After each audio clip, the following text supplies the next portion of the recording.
மறக்காம சர்ப்ரைஸ் பண்ணுங்க. Thank you. Move to Oslo. It's the year 2001, and it's a game between S. Schubert and M. Kopilov, 25-20. And in this particular game, we're going to see another instance of black bringing his bishop out to F5 early on in the game. As I said, there are various ways for white to tinker with the move order in the exchange variation. And here we're going to see yet another one where the early H3 is played. You know, this is a legitimate approach. White commits to nothing other than to stop black's bishop on c8 from coming to what he thinks is the most logical square on g4. Of course, it's interesting to see how Kopilov deals with this, Kopilov being one of the experts on the Alekhine. So, bishop f5 was black's move. I mean, you can see white's h3 idea is a loss of time if you're feeling optimistic and you like to play black's position. Certainly, it looks as though it is rather slow. You know, okay, it does prevent bishop g4, but in all other respects, it's rather unambitious, I would say. So, let's just carry on with Schubert-Kopilov now, and just note that bishop f5 is a pretty interesting and flexible way of handling this variation with h3. Okay, so play reverts to normality with the pieces taking up their usual squares. Knight comes out to c6, bishop comes out to e3, a very normal position where white's just played h3 as opposed to a move like b3. d5 was played. Good move, I think.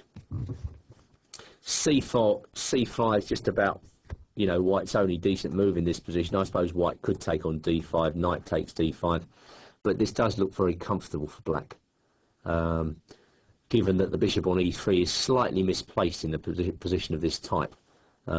If white's bishop, let's say, could be back on c1, then there could be ideas of queen b3 in the air. But with the white bishop exposed on e3, this really shouldn't give white anything other than, oh, in fact, a slightly worse game here due to the isolated pawn. So c5 is more or less forced, and now Kopilov brings his knight into c4, which is a little bit awkward for white. White's probably got to take that pawn. Given that bishop c1, b6 is hardly promising for him, I mean, this looks like excellent counterplay for black immediately from where I'm sitting. So, after bishop c4, white's probably got to take that. Okay, takes back, but now there's a nice square on d3 for the bishop. Alright, queen comes out to a4. Black brings his bishop into d3. Rook comes to d1, if I can get it right. And now the rook comes to e8. And, well, I don't think the Alekhine exponent should be too unhappy with this position. All the pieces are taking up decent locations. Bishop's on d3, and white's d-pawn is weak. So, this position looks decent for black to me. Okay, well, in the game, white got ambitious. I don't think he's got any justification for doing that, for advancing this pawn so early. Pawn up to d5, and this was answered accurately. Bishop takes c3. D takes on c6. And now I wonder whether white missed black's next excellent move. Pawn to b5. Yes, that is the move which refutes white's entire scheme. And the point is that if white takes on b5 with the queen, rook comes to b8 and b2 pawn drops. White's in a terrible mess after that, with weaknesses and the passed c pawn to contend with. So queen takes b5. I don't think it's very good. Just drop back to b5. I'm trying to think of ways I would deal with this situation for white, but I'm not sure I like it already. You know, white's queen is really feeling cramped in this situation. Black's got two nice bishops, and the b2 pawn looks very, very weak. So probably white's got a very unpleasant position already. Well, in the game, c takes b6 was played. I don't know whether white thought he was getting rid of his weak c-pawns when he played that move.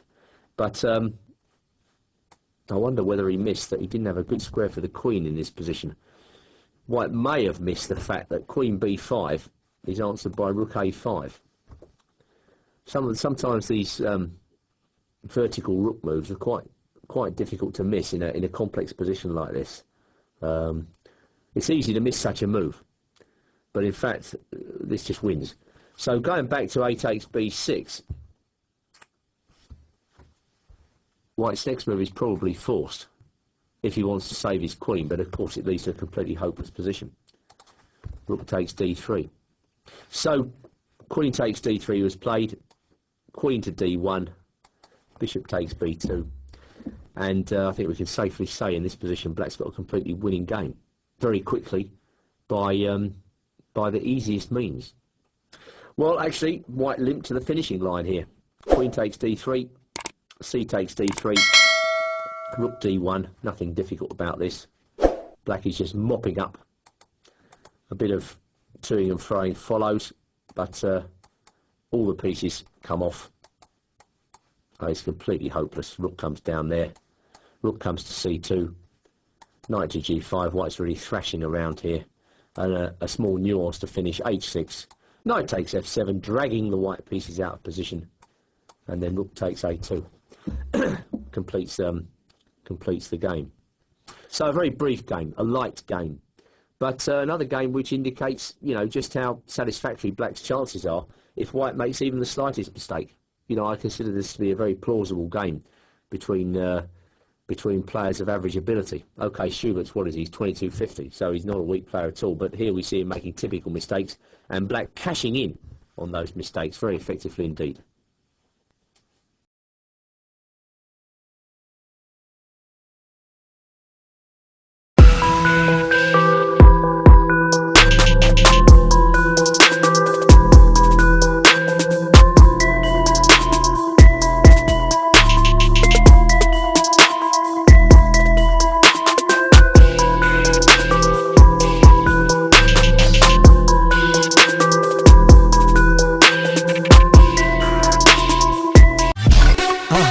மறக்காம surprise பண்ணுங்க.